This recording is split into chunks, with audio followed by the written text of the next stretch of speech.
Svajonė buvo tai, kad Lietuvos mokyklose technologijų kabinete atsirastų naujos kartos kompiuterinės staklės audimo. Išmokti jomis dirbti nėra kosmosas, iki didelio noro. Tuomet aš buvau pakviesta sudaryti apskritai dailės ir technologijų kabinetų įrangą, naujas programas ir taip toliau. Buvo ir keramikos, ir vitražo krosnelės, ten buvo ir Photoshopas, ir korelis, žodžiu, visa komplektacija, ko reikia šiuolaikiniam jaunam žmogui, kad jisai turėtų tam tikrus instrumentus kūrybai.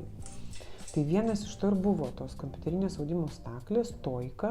Tada mes sudarėm dėl labai gerų kainų ir visai nemažai mokyklų Lietuvos tas staklės įsigijo. Nebuvo pragalvota tai, kad atsiradus naujam įrankiui reikia būtinai planuoti ir visą edukaciją.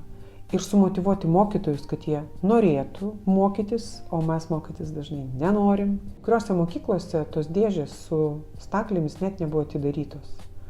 Dalyje mokytojų iš tikrųjų patys savarankiškai bandė mokytis ir atvažiuodavo ir į Dailės akademiją, nes mes turėjom kelis kursus. Turi būti matyti ir finansinė motyvacija, kad atsiranda naujas instrumentas, įdomus ir tam, kad tu skleistum tą naujumą, tai reikia pastangų.